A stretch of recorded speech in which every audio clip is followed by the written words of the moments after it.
digitizing, put your hand up or send us a note. Don is manning that part while I'm paying attention to the digitizing, and he can answer questions. If you want to see something again, for example, Don can interrupt me. Hopefully not too many times because I really get into my digitizing. But we'll see how it works. All right, so what we're going to do first, we're going to do this really cute owl. And we're working in Studio. You do most of your digitizing in Studio. The other two modules are just for adding lettering and just quick things. You can't resize too much in the other modules. This one you can. And the difference is, even if you bring something in, say from Manager into here and you want to edit it, you can, but it won't change the density. So if you bring in something that's really big and you bring it down small, it's going to, we call it hockey puck in Canadian, it'll hockey puck your whole design and everything will pucker and whatever. So the best thing is to start blank and start in Studio. So we brought in the picture, so to do that, image, bring it in, and you always want to resize it. You want to basically and generally digitize at the size that you want because of the detail work. And this one we're going to get into quite a bit of detail. It said basic, but we're going to do some advanced things as well, and we're going to put this all together.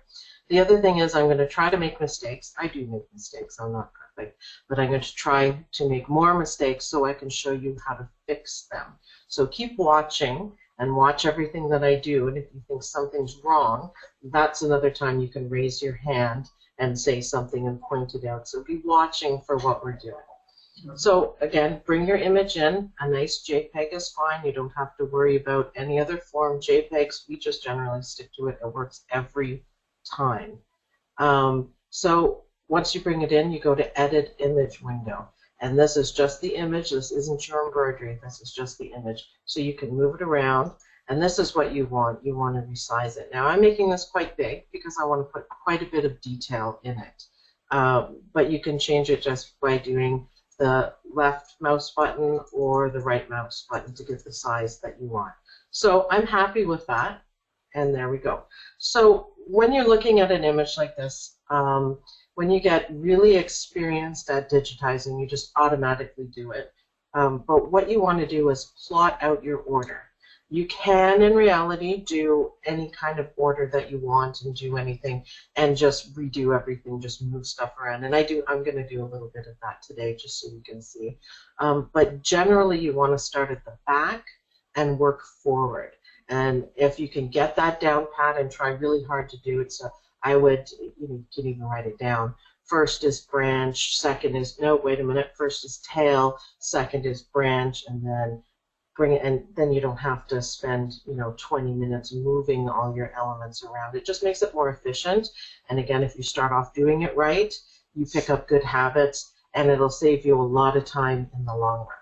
So the first thing that we're going to look at doing is the tail.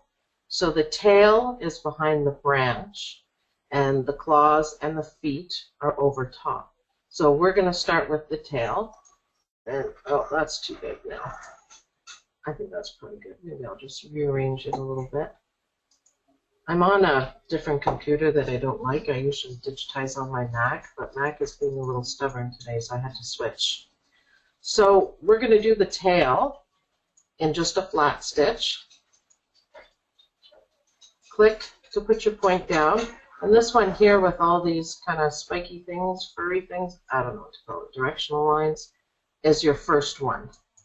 So you can click, and then the circle, if you can see that clearly, is what makes your curve. And this makes it really quick and easy. Now I'm going to go kind of fast, so I'm not going to place things perfectly. I'm going to be a little off on stuff because I'm not perfect. When you're doing your digitizing, you take your time, you get the lines right on the lines, make it as perfect as possible. And always take your time digitizing. We always like to do the digitizing in one sitting, even if it's a big, huge project, because you remember what you're doing and everything. Okay, I can speed it up a little bit because you guys don't need to see me do points. However, you get the idea. So quick and easy for the tail. easily plotted out.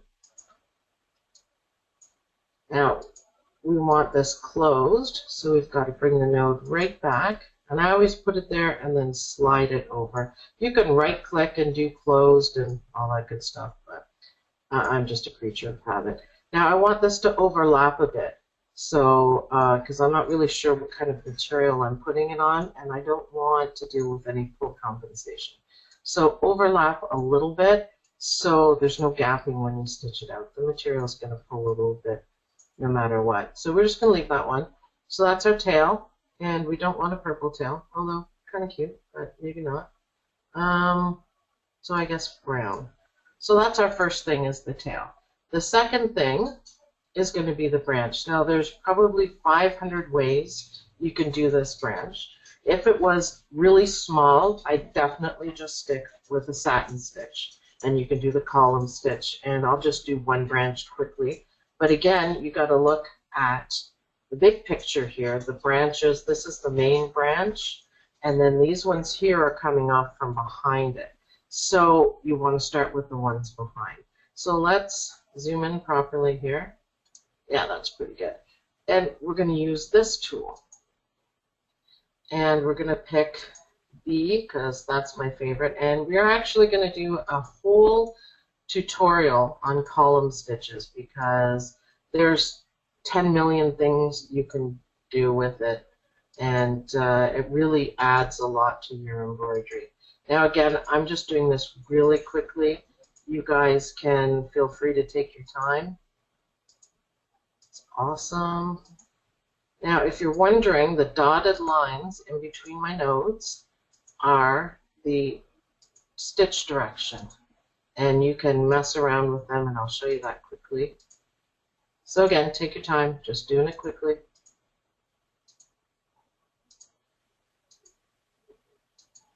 And you know you're done when you put down a stitch and you have your generate. The stitch before I had, it was only these two options were grayed out. That's because it needs to finish on this side. This is the side 1 and this is side 2. You can tell that by this little icon here. So then you can go back if you don't like the stitch directions. If you want it to be, you know, slanted over, you can move stuff around. I kind of like that. You can make this a little more pointy. And there you go. And it did it a nice brown, but let's make it just red so you can see. You could make that a little more pointy and it would look better, but see? And that's going to look really good. Let's check it out in 3D. Yeah, it looks kind of wonky because we're so close up, but that's it. So that's the first one. I should have overlapped it a tiny more, but that's okay. So you can go ahead and do the rest of it in satin stitches. But I have a couple of other ideas because I always do. You could also just do it in plain flat stitches, but I think satin stitches are something fancier. It looks a whole lot better, and you're trying to kick your embroidery up a notch.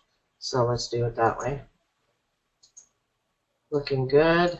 Again, you'd be more precise. I'm just going just to show you what you can do. Whew, slow PC.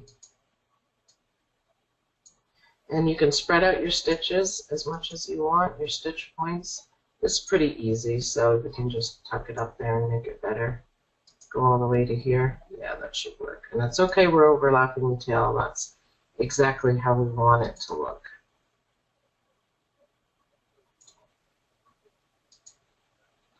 Okay, little curve there. And back up. And I always slide it. It just makes it faster. If you get too close to the beginning one, it kind of goes back to this, so I always just put it there and then I slide it, except for I don't want that one, so let's go back. Okay, so now we've got flat fill stitches, which is fine. Let's generate them and we'll have a look. And it's in red, and let's look at it in 3D. Yeah, see, that's fine. That's fine. We have a little bit of a gap there, so I would pull it up a tiny bit.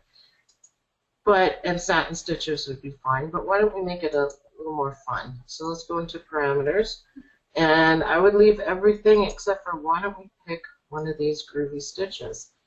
These add a lot of interest to whatever you're stitching, and it can make it look surprisingly, oops, I have to generate, and them in 3D.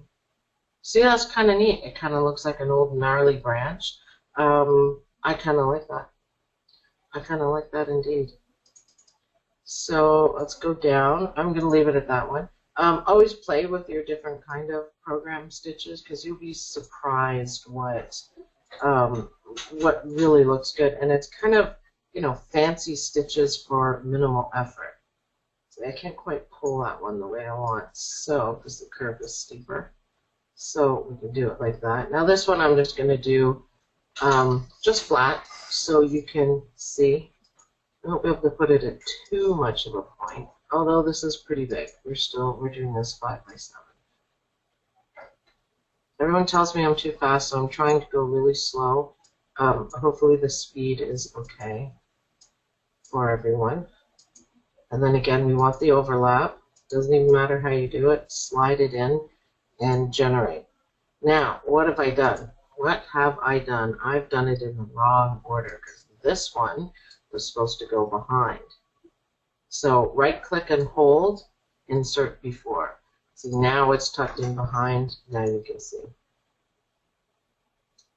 We didn't check it over, but you can tell that this would be over. So that's 3 different ways of doing a branch.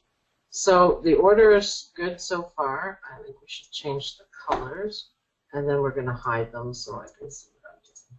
So far so good. You can see the little dots here. Those are the stitch points, so you know that you have a fancy design. But let's close off the branches and the tail as well. I tend to do this so I can see what I'm doing. Now, we're going to do the feet next. There's a couple ways you could do the feet. You could do, I guess it's kind of a brown color. You could do that whole shape, duplicate it, but then it would just seem kind of like a block. We're working on details here.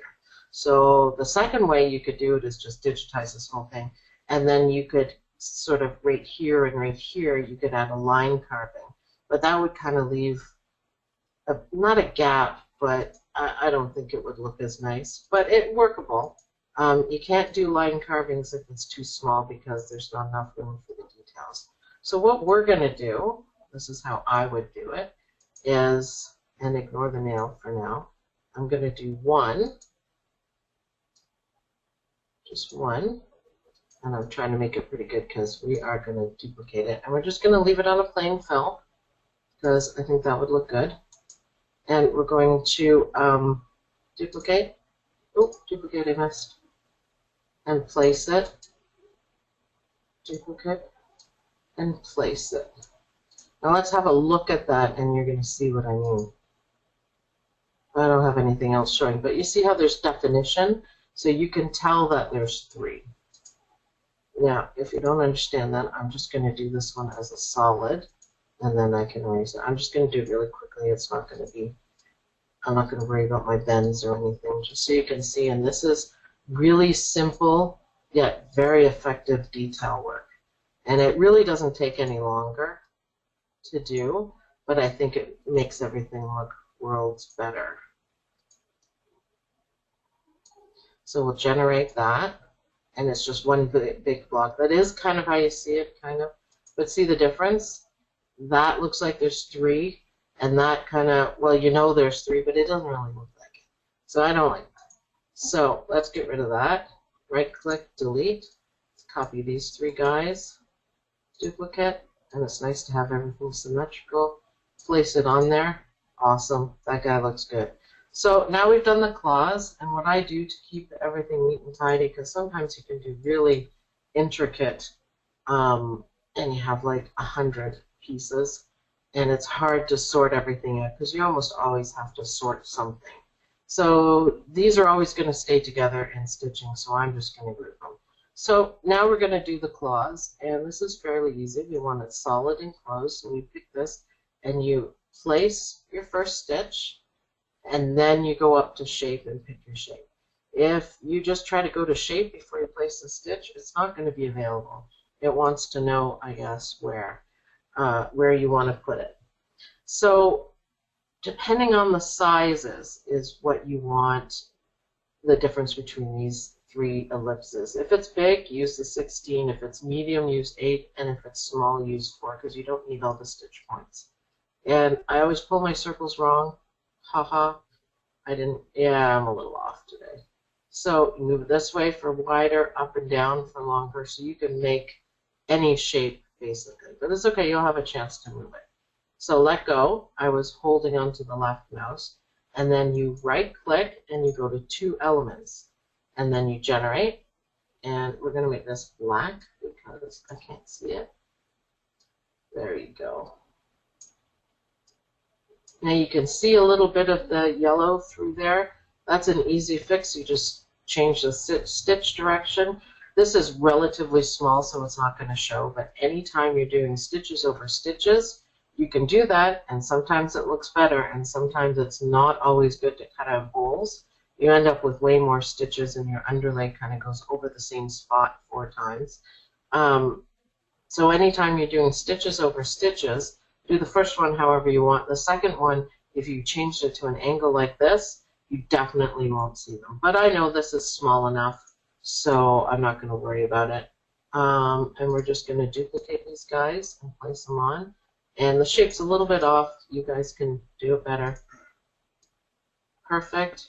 And you could keep going, or you could take all 3 of these and duplicate that. And I'm a little off as well, but like I said, you guys be more careful. And drag them along all in 3.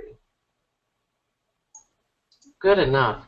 I'm going to go ahead and group these guys because you know they're going to stitch out together. And then if I have to move, now these are all in 1, so if I move them all.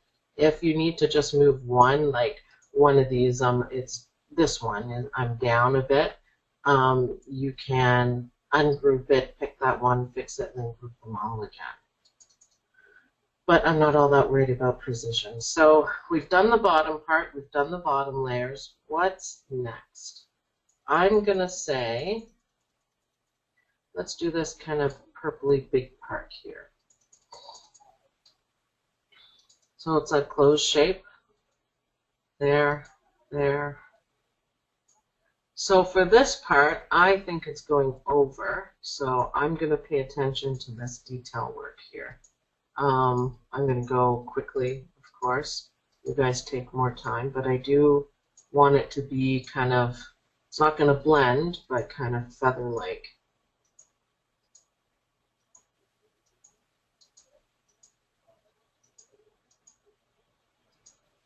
So just following along, picking your points.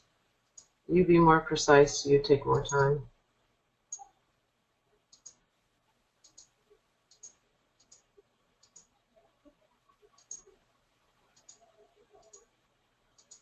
That's looking pretty good. Not bad, not bad. Even though I'm doing it quickly, I'm following along. And you will get good at plotting, and you get pretty fast on it. And all we hear is clicking in our office because everyone's just plotting away. Click, click, click, click, click. It's kind of funny sometimes if you don't have music on. There we go. And then I'm going to move this one over top so it's close. Again, you can do click on the last one. You can right click and finish object, and I'll do the same thing. I'm just a creature of habit, and this is how I do it. There's about a million ways to do just about everything. All right, so we don't want that color. How about we do a light purple? Ooh, that's not very light, is it? How about that? Oh, okay, that's a bit better. So then the second part is this brown burgundy part. So again, it's a closed one.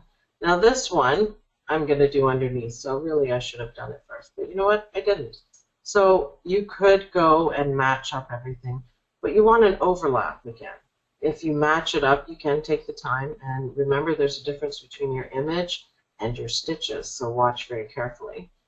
And there we go. So I'm just going to kind of make sure that these burgundy stitches just kind of go over so we don't have any gapping. And that's okay to do, and it works out fine. Oops, little bend there. Now here is kind of the same thing. I wouldn't cut underneath completely because that's going to show too much. But you just want to cut in a little bit, right? Just so there's an overlap. It doesn't have to be a whole lot. but it makes the stitch file more versatile. If there's a little bit of push-pull, that you're covered for that and you won't ruin anything. And it goes here, and we're going to do the same thing on the other side, so I need to bring that in just a titch. So kind of, you know, rough outline, and you can do this pretty quickly, and it saves you a lot of time. Of course, if you need to practice, then sit there and do it just in a little bit, and that's fine too. All the way up to here, I get kind of close. I'm going to make that match a little better because it has a nice curve. Bring it up. And I like that to match just a little bit better. Generate. And we're going to change that color. And I guess we have to do that bright pink line. That's okay. Now the problem is when we look at it, right? That looks awful. We don't want that. Simple fix. Take this, right click, hold it down, insert before. Now it looks the same, doesn't it? But it doesn't. And that looks fine. And that was really simple to do. Ah, but I see another mistake. Do you see it? Do you see it? We have to move the claws because the claws are in the wrong position. So let's take the claws and let's, whoops, click happy there. Let's move them, hold right click, down, insert after. So they stitch after. Looks the same. Check your 3D. Ah, doesn't that look better? I think it does. Okay, so we got all that in order. Now we're on to the wings, which I don't really like these V designs, but this is what the picture is. So let's do it. And then on the other side, I'm going to show you what I think would look groovy or good. But it's easy to do. We're going to do, obviously these are on top. For the size of the embroidery, I wouldn't bother cutting these out. And you kind of want them to sit on top as well. So if you cut stuff out, it makes it even. Sometimes when you put it on top, it makes it stand up, gives it a little bit of depth. And it looks pretty good when you do it that way. Oh, we definitely don't want that purple, do we? How about this brown? There we go. So we can see what we're doing. So let's take one of these V's that I don't like. You could do 2 ellipses and put them together and then copy both of them and place them around. But I'm gonna, satin stitches might be nice, but I'm just gonna do it flat because I don't like it anyways. And again, always, you be more precise. You take your time. Not with that because that's like too far off. Do this or right click and then generate. Yeah, and I would change the direction if you're going to leave it flat. Unless you want it to blend, because that might blend a little bit and look good. But we got to change the color, and then maybe you can see the blend just a little bit. So then you take this guy, and you're going to duplicate, and you're going to put all the V's there. It takes a little bit of time. Never rush your digitizing. Duplicate. Duplicate. Generally, you get the idea. This is pretty easy stuff. You can sit and draw each of them because they are a little bit different, but I don't think that's necessary. I prefer things to look symmetrical, but we do a lot of patches too, and patches require symmetry. So I'm probably just in the habit of that. Looking good. Well, kind of. Still don't like it. Okay. So now, let's check our 3D. Yeah, see, that's alright. I don't really like the bottom of how that goes, but I guess it's okay. That's exactly, if you're doing this for someone else and they want exactly that, and that's what you do. Maybe make it satin, like I said. Now for the other side, let's do something easier, but looks way more complicated. And you can play around with it a little bit. So let's get the outline going on. I would normally make this a little bit smaller instead of doing all this scrolling, but I want to make sure everyone can see exactly and very clearly what I'm doing and how I'm plotting stuff and whatnot. I don't normally scroll quite so much. Well, that's okay. Again, I'm a little off. I would put another one here and another one here to fix that. But you get the idea. We're okay on that. Okay, so we've now closed it. Let's generate it, just so you can see. Just plain, meh, that's not really wing. You can do that, but nah, we can do better. So while that's still highlighted, right-click parameters, and you guessed it, we're going to change. So my advice on these funny stitches, the pretty stitches, the groovy ones, try them and play around with them. The only restriction is you can't do too small of a design because the pattern doesn't have enough to show up. So I liked this one. And you apply, and you really can't see any difference, so you generate it, and then go to 3D. See, I think that looks much better than that. And it stitches out in all one piece, so there's no, you would have jump stitches or trims in between. It would take longer to do, but that's, like I said, if that's what you're supposed to do, then do that. To me, I think this is, it would stitch out all in one piece, no jump stitches, no trims, no anything. I'm going to take these V's, by the way, and just group them, because there's so many of them. And this, we're actually going to change to, is this the brown? I think it is. Yeah, that's the brown. So we're going to leave them like that, and you can decide. But again, with the fancy stitches, just play around with them. If it's big enough, it'll work, and sometimes it looks absolutely fantastic. So let's move this guy. I don't quite have enough space. Well, hopefully, well, nah, I'll zoom in. It's okay.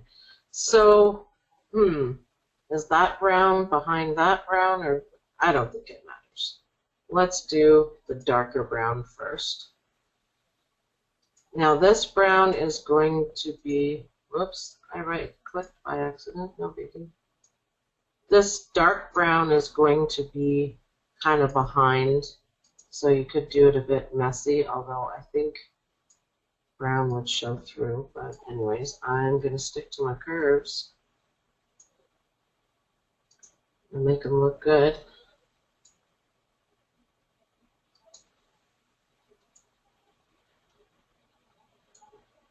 Oh, scrolly day.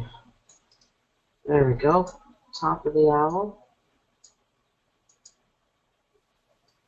There are a couple other ways of digitizing feathers too, and you could do a tutorial on fur and feathers because they turn out amazing.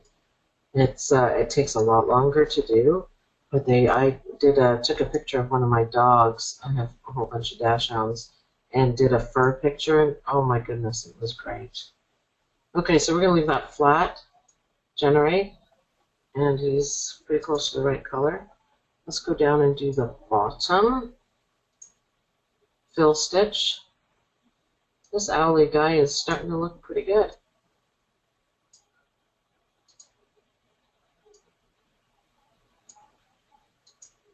Go around his beak. Make it nice. Again, reposition if you need to. I'm just going quickly. We want to have lots of time for questions, because I know you guys probably have lots.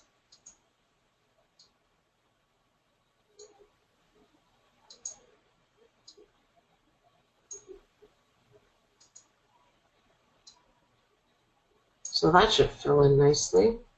It's actually starting to look like an owl. And then I drag it up there. I might have needed another one. Let's see. Nope. Perfect. Generate. I think we better change the color to lighter. Okay, looking good. So now for the eyes. There are a couple of ways you can do the eyes. You can plot all the way around, do it like this, and then cut out and do different things. But I like, again, symmetry. I like things to be perfect, and I like things to be easy. So what we're going to do is a good little trick, and it's a shortcut, and it's awesome. These are bigger, so we're going to pick, sorry, I put a plot down, then I went to shape, and we're going to click ellipse, and we're going to pull out a circle, and I'm always off. I do this in Photoshop too, and I just give it up. Right click to elements, and then generate, and then I can move it down.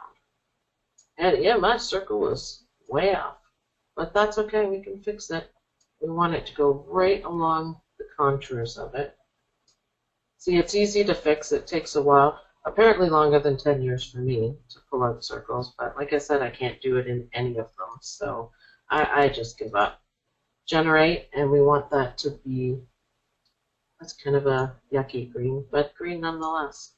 And then we're going to duplicate it, and then we're going to put that nicely, and it should be, it's symmetrical.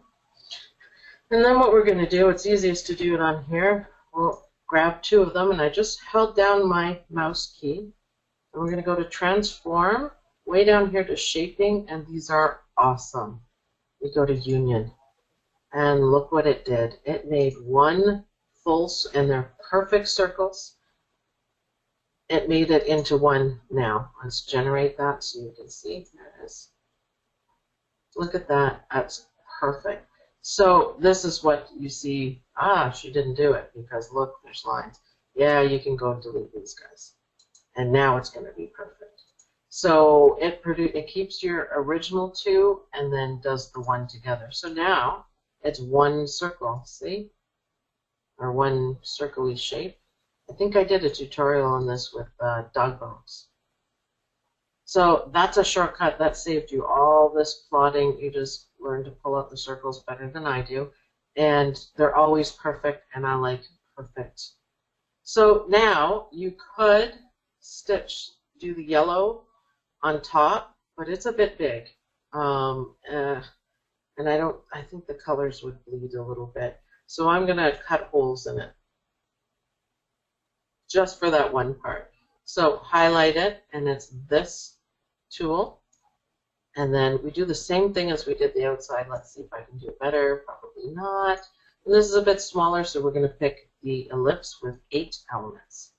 And we're going to pull out the circle. Did I? Hey, look at that. Almost perfect. That's the first time. Let go of your mouse. I was holding it down to pull down the circle. And like I said, play around with it. You'll probably get better at it than I am. 2 elements. Generate. Now, while it's still highlighted, you can adjust it. If you click off, it's there permanently, and you have to go back. Look, and that's perfect. So always make sure it's highlighted, and then you still have a bit of maneuverability. Let's do the second one. So the big green part, and make sure you're on the green part. You can also see in here that it's cut a hole. That's how you know it's done. And you can see we're down to the picture, but that's okay. So highlight that, and then we'll go to that hole cutting tool. Plot your first thing. Go to shape. We'll pick the 8. Pull out your circle. I'm a little bit off. That's okay. Right click, 2 elements, generate. Now while it's highlighted like that, you can move it around and it'll correct itself. And now it's perfect. That's all you get. So let's generate it. So now what we have is the green part with circles cut out. Not quite what we want, right?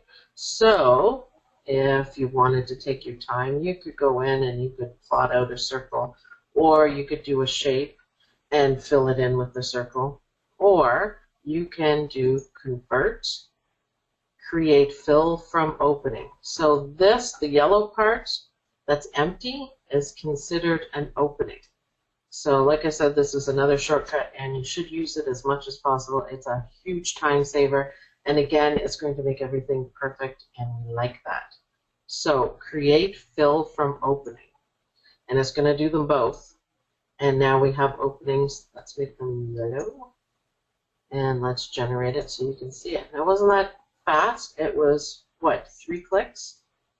Yeah, and it's perfect. Now, I have a bit of a gap here. I would, as I'm looking at it in 3D, I would pull the brown up a little bit and make sure there's no gap. Or, even better, put the brown underneath just a tiny bit, but that would stitch out as a gap, and we don't want that. Okay, so now we have most of the eyes done. Now you can go ahead again and cut out, take the yellow and do the cutout. But I want these eyes, the pupils of the eyes to stand up a little bit. So I picked the fill stitch and plotted one down. Now, of course, this is really small, so we can go shape. I want these to sit, yeah, see, I did it wrong. Always 2 elements and generate. And that's yellow, we don't want yellow. So change that to black. Now what do we think? This looks like the yellow might come through a little bit. Well, that's okay. Why don't we try highlighting it, go into parameters, and of course, again, I encourage everyone to play around with stuff. Even if you don't touch all this fancy stuff, try it. Try it and you'll get a better idea. Those stitches wouldn't work if it was any bigger because they won't stretch out, but let's see how we did on this one. Yeah, see, that looks better. And that's going to stand out a bit more. This size, of course, you can't fill it with satin stitches. It wouldn't go and it wouldn't look good because that's quite the distance to go. But see, just play around. It's easy. And you'll be surprised, you know, what you can do. Duplicate it. There it is. And I think that looks really good. You can go ahead and put the highlights in, and I wouldn't cut them out because satin stitches go from, you can see the stitch points, it goes here, here, here. They're longer stitches. I wouldn't cut it out because then it doesn't look as nice. You kind of ruin the puffiness of the satin stitch. You could do flat stitches on top. That might give a nice effect. I'm not going to bother, but you can. The last thing we have to do is the beak. So let's go ahead and do that. You can see here, let's look up close, you can see where my mistake was here.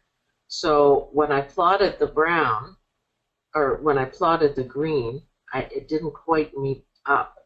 The slant is a bit off, and then when I guess I did the brown first and then the green. But you would need to fix that for sure. You can see it a bit clearer doing it this way. So this is a cool shape because it's pretty easy to do. Just pull it in.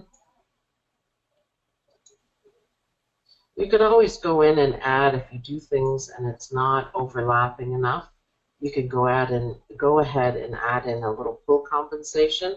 And what that does is just makes everything just a smidgen bigger.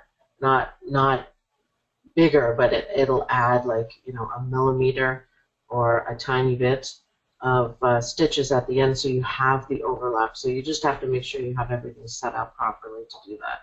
I try to do it myself, but some things, if you're stitching it out on something stretchy and it doesn't work, you don't have to go in and redo the whole thing. You just select the whole thing, add some pull comp, and it'll compensate for the stretchiness of the material. Now that is a whole other story, and we're going to cover that in a later thing because it's really important to know about it. It makes a difference between, one of the differences between good embroidery and bad. So, okay, we've got the beak. Now we want to, I can't decide if these should be, I guess that's his nostrils, if they should be on top or if they should be cut out. So let's do both and let's see how it looks. So first one, we'll cut it out. So highlight it, go to your hole cutting tool, and we're going to plot it, and we'll go to shape. And this again is pretty small, so I'm going to do the 4. And that's probably good.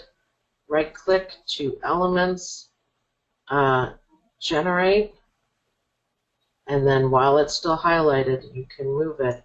If you click off, you're done. And you can adjust it even like a little bit this way, and it's still good. So now we click off, now it's done.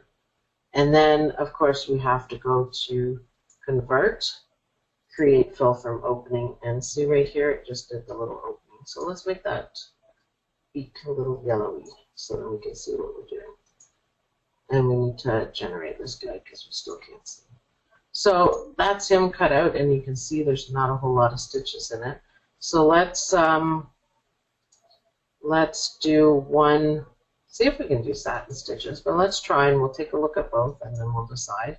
So plot, shape, the lips, I did the smaller lips, I did that a bit quickly. Hey, look at that, I almost got it, yay! 2 elements, and we'll just leave it at flat for now. So let's look at 3D. We need to generate the beak. Doesn't really look much different. We've got to make that the right color. So let's just cut out a bit. I don't think it makes much of a difference. However, let's try this last one. Right-click parameters, and let's see if a nice auto column will make it look better. Yeah, that makes it look a lot better. See the difference? And that's sitting over top. The stitches won't blade through, and I think that looks much better. So we can go ahead and do that with this one because I like it. So like I said, play around, try different things, and you might come up with something really cool. And it looks better. And the more you learn, the better you do. So there's our owl. Let's put the rest of the pieces in. And that was, we used quite a bit of different stitches and techniques, and we tried everything. And I really kind of like this. I think it's neat. Although this branch just in flat stitches looks good, and this has more definition. So we're done. However, I always go through and I will keep flipping back and forth to the 3D. Like I said, I will always check the density map. It's pretty good. These are kind of small. That's why you have the red, but that's okay. A little bit of red, it's going to happen. Everything won't be completely green, but you can get an idea. If I did, something over this, it's going to be red, and that means, generally your density is going to be too much. And X-ray I find really helpful too, when you can see the different parts of what you're doing. You can pick out some mistakes, but I think the best is the 3D, and what I always do is the stitch simulator. Before you waste your time hooping and taking it to the machine, simply watching it stitch out on your computer, it's really good, and it saves you a lot of time. So let's do that. We'll speed it up a little bit. Let's see if we find any mistakes. Okay, we can speed it up a bit more. It's just a tail. Come on. You can see exactly how it's going to stitch out on the machine. And you can also make changes for start and stop points to make everything. This design that I just did would probably have a lot of jump stitches. And I often forget that because we have big industrial machines and they trim everything. So if you forget something, it'll just trim it out. So you have to think about that. Oh, anyone get this yet? Not yet? Let's just wait a minute then. This is how you save yourself a lot of time, because I just saw a mistake. Because I moved something and I didn't move the rest of it. Aha! Do you see it? See it? See it? Look at the claws. It stitched out the black first. And you may not have noticed that by just looking at it, because it looks kind of good with the claws like that. However, it looks better with the claws in the right spot. So we need to move the claws after there is his feet. So when we move the order, I didn't bring the claws with. So we need to do that now. Oops, it's right click, not left click. And there they are. So insert after. Ah, see, does not look better. I think that's much better. We don't need to watch this all again. But that's how you pick out mistakes, and that's how you save yourself a lot of time. And I will sit and watch this run through. You can do it probably a bit slower or a bit faster. Once, maybe twice. See, I would kind of like the little bit of a different order. But it's okay. Again, you need to check for jump stitches because you don't want to do stuff with a ton of jump stitches in it. I didn't bother with that. We just change your start and stop points. See, I think that's a really cool owl. And I think that's, other than the jump stitches, I think that's good digitizing. And this guy's going to look really good on just about anything you stitch. See how efficient those eyes are in one piece? There we go. And look at him. You can also, um, make adjustments. That's a bit pointy there. But, I think that looks good. Everything's in its right place. It does look like the tail's behind the branch, and the claws are over the branch. And, of course, the nails, I don't know what you call them on a nail, but the nails are over, too. You saw what it looked like if we put it in the wrong order. It's okay, but not the greatest. So you want to give your embroidery some depth, and you want to do detail work like this. I love that. And the branch, maybe you won't pick that pattern, but there's 20 to choose from, and something will work. It just adds, if you do a house or something, instead of doing the roof of the house just in plain stitches, one click, you can change them to fancy stitches, and it looks like you put a lot of work into it, and it just kicks it up a notch. And between that and doing columns, it's not difficult, it just takes a little time to get the hang of it, but I could probably talk for 3 hours on doing column stitches. They are awesome.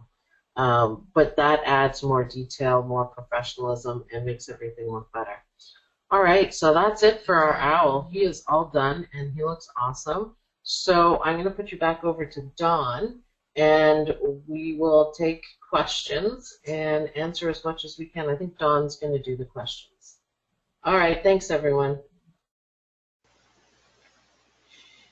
Okay, I hope everybody enjoyed that and it wasn't too fast for you to follow along or anything.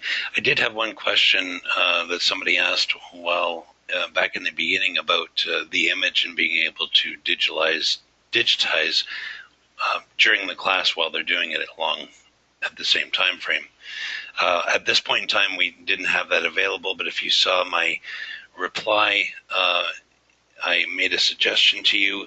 Future classes will have that option available. We will try to provide you with the design so that you can work along with us if you like. Sometimes people find it easier just to sit and take notes. The video of this tutorial will be available to you after the class is over. I believe you'll receive an email with a link to it or something like that. So you can view that at a future date and digitize, along with rewatching the video if you like. I think right now what we'll do is we'll just take a couple minutes break in case anybody needs to go get a quick drink or anything like that. Just a couple minutes, nothing long, and we'll be back, let's say 2 minutes. Well, 5 minutes. We'll give you 5 minutes, and then we'll take questions and we'll do the answers for the remainder of the period. Okay, so we'll see you in 5 minutes.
Okay, it's been a little less than 5 minutes. Hopefully everybody's back.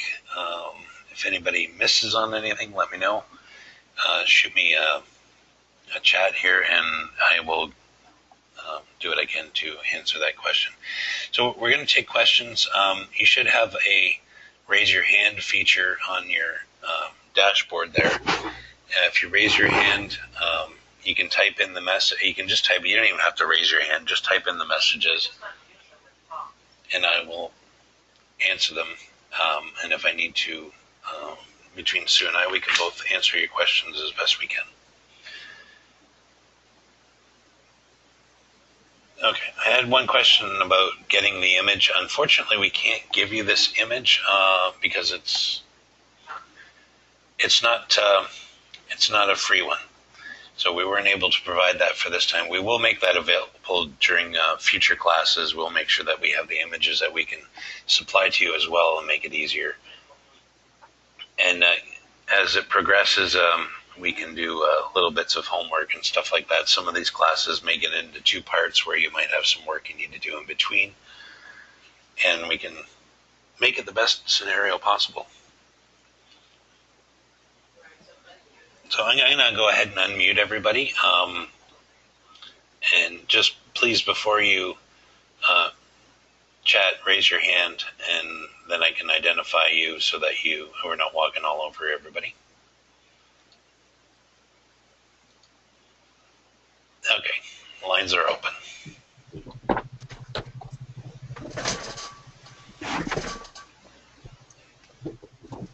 Anybody have any questions?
Okay, somebody's got to have questions.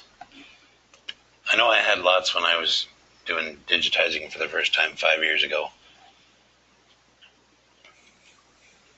Does anybody have a question about the tutorial, about anything that Sue did while she was setting things up, about changing things, anything you want to see real quick that we could probably pop in and make a quick adjustment to the design as it is? Or any embroidery questions. It doesn't have to be necessarily pertaining to this tutorial.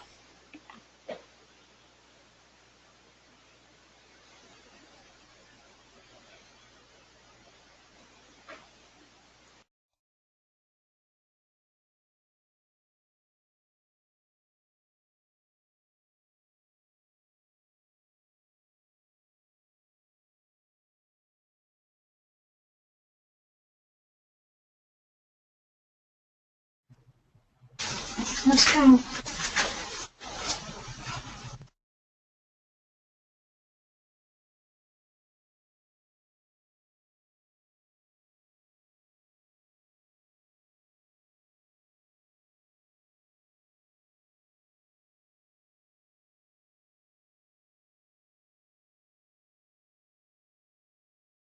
Hi, okay, so Joseph, you asked a question about any advice for making appliques. I've tried a couple and I always end up way off on the thickness of my satin stitches.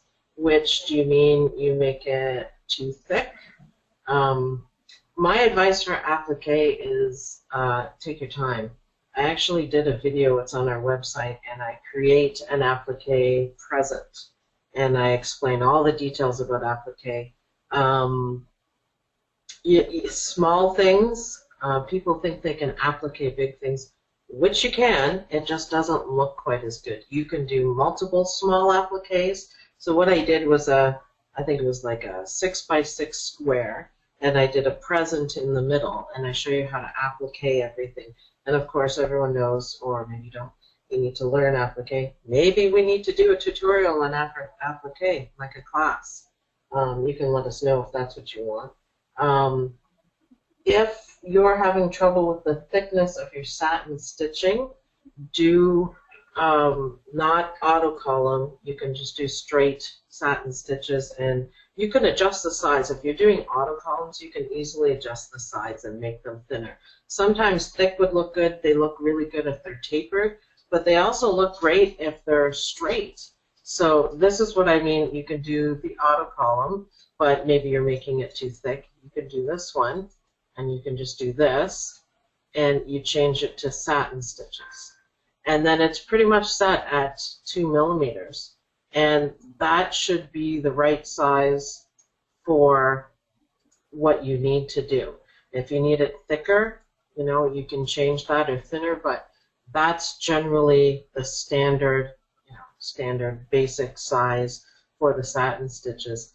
Of course, you have to carefully cut everything out, because these satin stitches are going to cover up your die line stitches of where you're putting the fabric, and then your tack down stitches. So maybe that's what you're doing. The tack down stitches can be just a tiny bit smaller than your satin stitch, and then this will cover it up. You also have to be careful of colors. So if you're doing the color, black tack down stitch, which is basically a satin stitch, it's just wider, right? And you do white satin stitches, it's going to show through, and that doesn't look good either. But beginning, that's how I would do the satin stitches around.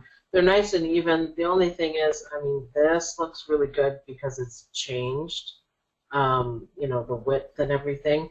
This is constant, so start off practicing with applique with basic shapes, squares, circles. You can just pull out a satin stitch circle and do it that way. There's 2 ways of doing it.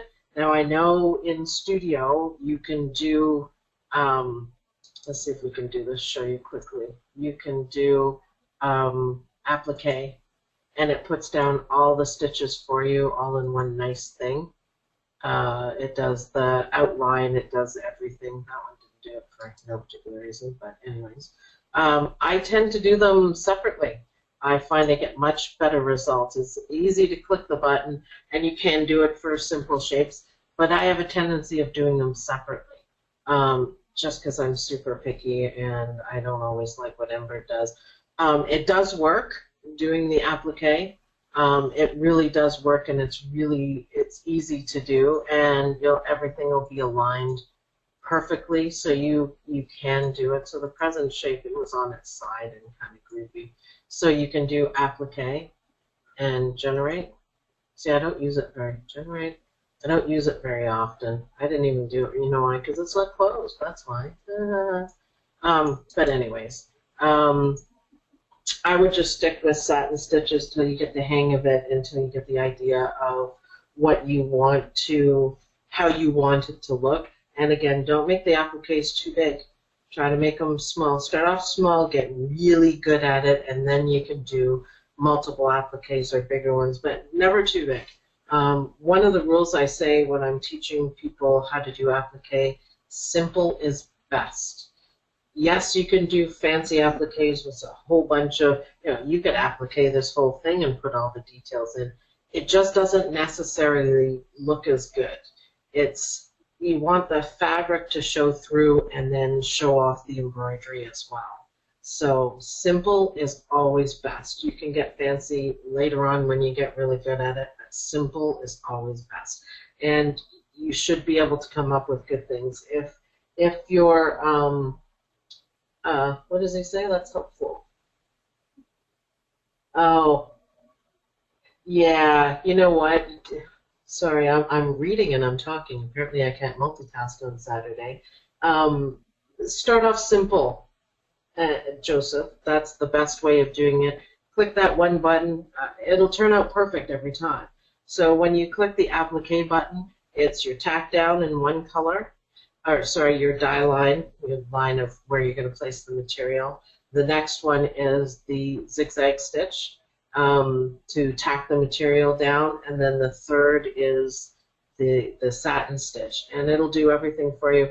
Do a couple of those till you get the general idea of what you want to do and how you want it to look, and you'll get the hang of it. Then you can go into fancy. You have to master the column stitches, and there's a lot to master about it. They're excellent. It improves every embroidery that you'll do if you can put really good satin stitches. They make nice borders and edges, and they accentuate everything, but you have to know what you're doing, and you have to be able to get, there's different ways of plotting them, A, B, and C, and you have to get good at that, then you'll be able to do it. So you can practice, like I said, I think we should do a whole tutorial on column stitches because you have to get good at them. So do you have any more questions? Go on, ask us questions. Now's the time. Okay, I think Kathy has a question. Go ahead, Kathy. Could you show how you fix that brown area under the eye? The brown area under the eye. Can you show how to fix the node? Yeah. Move the nodes. Uh-huh. All right, that is a good question because I said you should do it, and I probably should have done it. So let's go back to our owl guy, and then I see there's another gap here, so maybe we could fix all of it and do it properly. First, let's get out of 3D. You can work in 3D, but I prefer to see my stitches. And you know what else I'll do on this? Because it gets a little confusing here, because the colors are almost the same. I am going to get rid of my image. That is kind of hard to see, but you'll see it better in a minute. I guess if I change the background darker.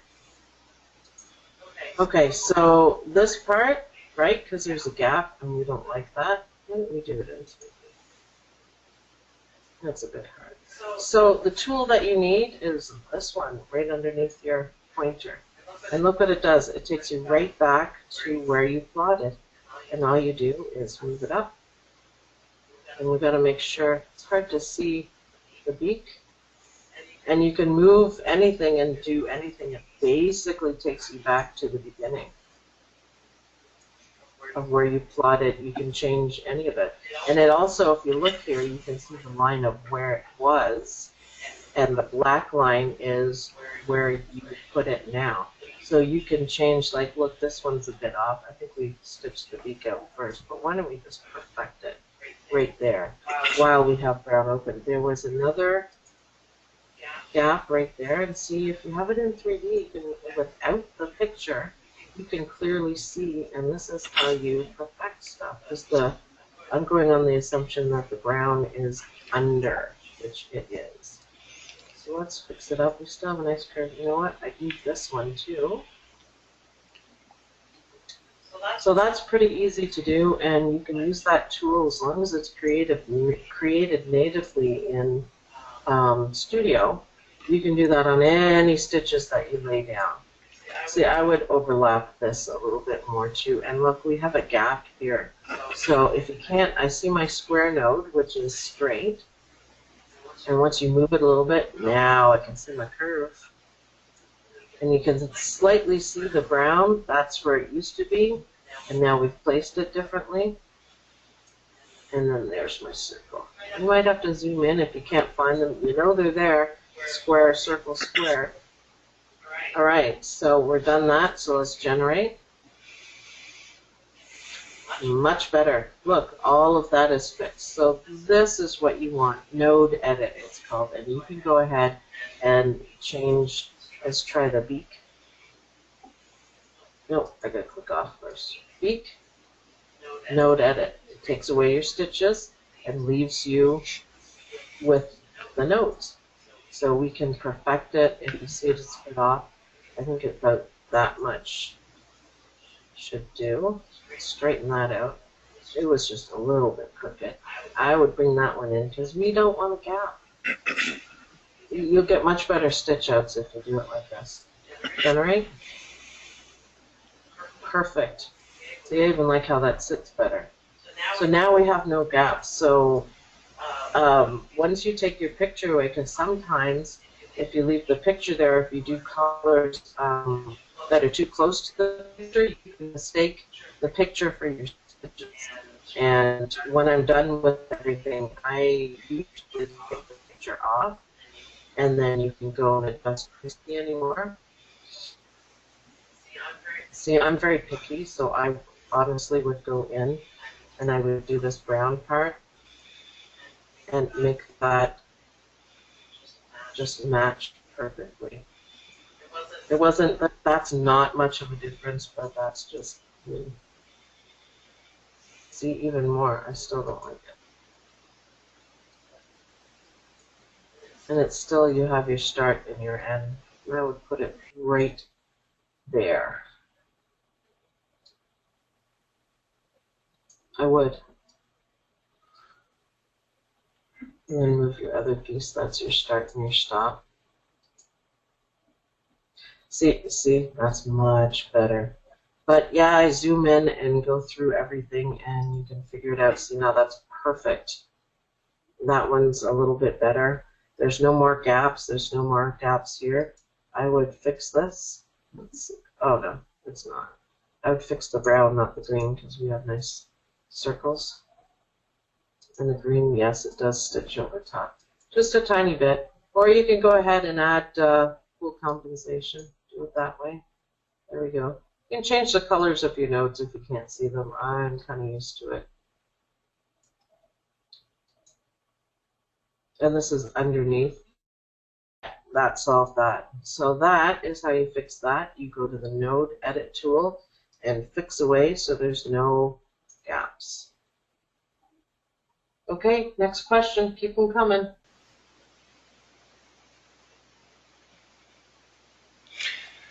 Okay, can you show quickly the pull compensation that you were mentioning?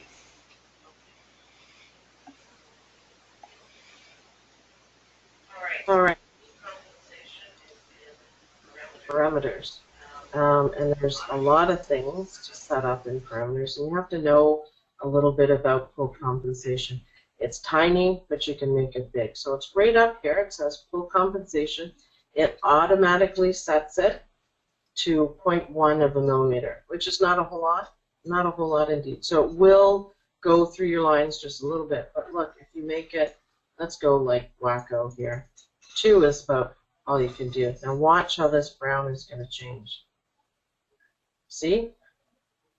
That's quite a bit. That's quite a bit of it. Well, kind of looks kind of weird, but that's how you would quickly, you know, if you wanted some pull compensation on the whole thing, that's how you would do it. Normally, you know, you keep it under 1. It depends on what you're doing, but you can play around with it. Obviously, you know, you can't see, that's not a whole lot of difference, but you'd have to make the whole thing pull compensate. Or, you know, if this dark brown part was way off and this part, I would pull compensate these two and leave the green, because you can add pull compensation and it's going to tuck under the green, and then you have enough gap. You can leave a fair amount underneath and it'll prevent it, but if you don't, then that's all you have to do for play around with pull compensation. I wouldn't mess around with density too much, although you can. And pull compensation, just use small amounts. But it's a real easy way to, you know, say if you digitize, because you're digitizing for certain materials. Obviously, fleece is a lot different than twill, which is a lot different from thin t-shirt material. So if you're doing this design on a t-shirt, I would add pull comp on the underneath things, and then there won't be any gapping, there won't be anything. It just makes it a lot better and a lot easier. Okay?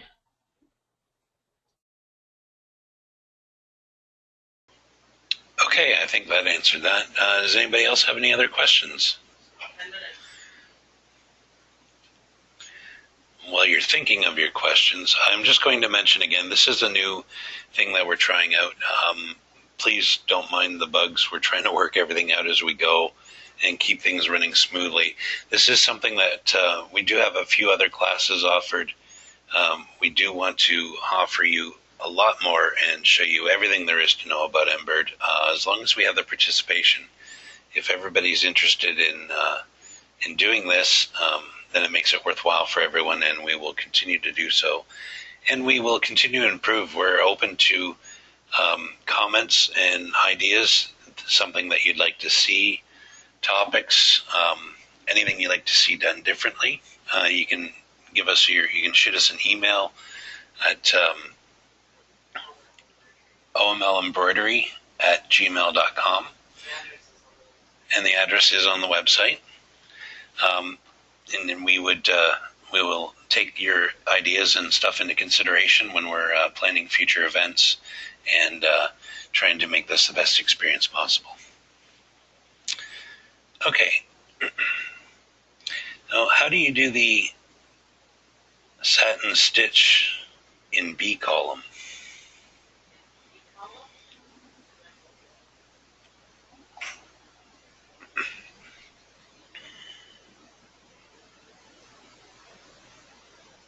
Okay, so we have a satin stitch question, and again, satin stitches are very involved. I can go over it again just quickly, but there's a lot more to know about it. Here is where you go. Click on that one, and you have A, B, and C, and they all work very differently. C is kind of cool, but it takes a little while to get used to it. A is pretty labor intensive, but some people might find it easier because you can go, you plot the points for one side, and then you plot the points for the other side, but then they have to connect a certain way for the stitch angles. So someone said, or B. So basically, you plot one point wherever you're going to start. Let's pretend there's an image behind here. You hold it down and you split it, and you drag it. So that's called splitting stitches. Okay, let's do it like this. Now this dotted line is the stitch angle, and you can play around with that. So this is side 1, this is side 2. So 1, 2, you go here, and you go here, and it's in a zigzag pattern. 2, 1, 2, 1. I probably could have done it another way. But see, this is how, that's where the stitch angle is. And you can change that by plotting it over here, and that's going to be a very intense angle, and then it'll change up to this one. And so, I mean, if you did another one here, you could just do interesting effects, but it's zigzag, zigzag, zigzag. See, now that has not a three-dimensional look, but I'm making it wider as I go. And this is way too wide, just FYI. Embird will also tell you, but you really don't want to do stitches this wide. I'm just kind of showing you quickly. Now, if you think you want to end here, this is the other thing that people, when they get frustrated, going, I can't finish my stitches. Okay, because that's not the end. You have to do one more stitch, and then everything becomes available. And then you generate stitches. Now, you can see here, this is too wide, and Embird won't do it. You cannot do wide satin stitches. I did it anyways just to show you. If you get something like this, that means you have to go back in and edit your nodes and make it a lot closer. You can see here, this is almost too wide. Remember, we're 5 by 7, so this would be quite large. Satin stitches, if you do them too large, they tend to pull out, and your embroidery will look messy. But you can see, now this was straight, this looks really good, and then I messed around with the angles, and then I really messed around with the angles. So you want to keep it gradual to do it properly, and you can change the angles, no problem, and it does look really cool. You know what you can do to check out angles is you look at lettering. Lettering is also in pieces, but you know, the letter O, the angles are around, or the letter E to make it curvy and look good. So put down some lettering, zoom right in, and look at how in 3D, of course, and look at how the angles are going. So all you have to do for something like this is just go back in and change the nodes. Obviously, this is quite wrong, and it would stitch out exactly like that. It would kind of look terrible. I guess if you're trying to do a ladder or something, maybe, I don't know. But it's not satin stitches, and these would be quite intense here. So that's basically how you do bead. There's so many more things you can do with it, and this is really one of the differences between just basic embroidery. Not that this guy was basic, he was quite intricate in some of the things we did, but if you do everything in flat stitches all the time, that's basic embroidery. When you start getting into satin stitches and fancy stitches, I'm going to say that's intermediate. And when you get right in and you mix them all, and you do some flat stitches because you're always going to have them, and say you outline the eyes, which is easy to do, with, depending on how big it is, it's kind of small, you can outline it and you can add different effects with the satin stitch. So it's a good thing to practice, and it takes a little while to master. But I would say go ahead and master it because it is awesome and it's a big difference. So you can pick, A is different. I'm going to show you C real quickly because it's cool. And split my stitch. So this is what it does. Okay, it plots all the sides. The cool thing about C is that you can pull it and both sides go together. So you can very quickly make groovy designs with this. And it's a lot easier to do, curves and basic rounds, and, you can change stuff. Let's move this one. That's the main difference. It's less control over what you're doing, but more stitch control. And it makes, this is a perfect match to this. So it makes everything symmetrical again. So it's good to learn, maybe. See, it's kind of cool. You have to obviously smooth this out a little bit. But look at how nice that curve is. And it does all of the angles itself. So depending on where you plot them, it does it itself. So that's another really great trick. So that's when you use, and I'll have to show you, A is a bit more complicated. You have total stitch control and total angle control because you plot the one side and then you go up and you plot the other side. So if you plot one here and the other one over here, that's going to form the stitch angle, and you have to right click on every little one and say end of segment and we'll match it up. And it just takes a bit longer. B and C is about all we use. I do use A on occasion, but I'm probably too lazy for that. C is very handy. All the angle work is done for you, mostly B. But anyways, like I said, I could probably talk for hours on these stitches because they make a big difference, and they can, you can taper them and make them fat and small, and it just takes a while to learn it. All right, thank you. We'll wait for the next question. Is that how you did the branch? It's the top branch. I did the top sticky. Yes. Okay.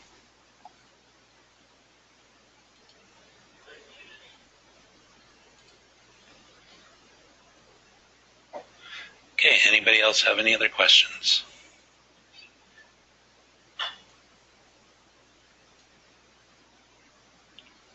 Again, just raise your hand or shoot me a message in the chat, and we'd be happy to answer your questions.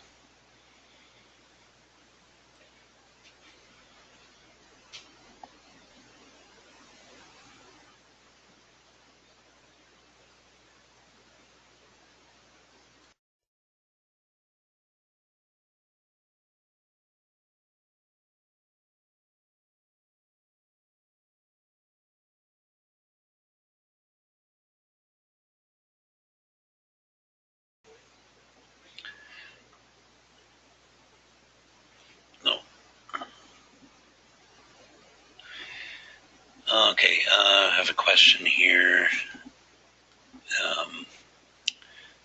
Looking forward to the next. Are we looking at having them monthly or weekly? We're actually going to plan on weekly, at least one a week. If the interest is there, we will schedule more than that, but right now we're looking at one a week. Probably on the weekends seems to be the best time for a lot of people. Again, we can do different dates. We're just kind of checking out to see what works best for everybody. But spread the word around. Tell your friends, anybody else, any forums that you guys are on. If anybody's looking for any kind of training, like I said, the more participation we get out of this, the better for you, and the better for getting you the stuff quicker. The more participation we get, the more we're going to do it and get it out there for you. And there's lots of neat stuff we can do. I actually have an interest in doing pinups. I started doing some pinup patches for people, and they've turned out very well, and I've kind of mastered it. And detail work. There's a lot of different ways to do detail work. For example, in the showing the feathers with the little V's on the wings. There's all kinds of different ways you can do it, and it's just a matter of how you see it and how you choose to do your project that you're working on. I was going to touch on something else and I forget now. Anyways, if there's any other questions, we'll give you a final warning. Please feel free. And if there is nothing else, then I would like to thank you all for joining. It's been great, and we would like to continue offering these. Spread the word around, get on the forums, and let people know what's going on and where to find us, and we'll be glad to help them out as we've helped you. Okay, that'll be it for today. Thank you very much again for joining us. Keep checking the website for future dates and more tutorials, and we will do the best we can to help you along your embroidery challenges. Have a good day.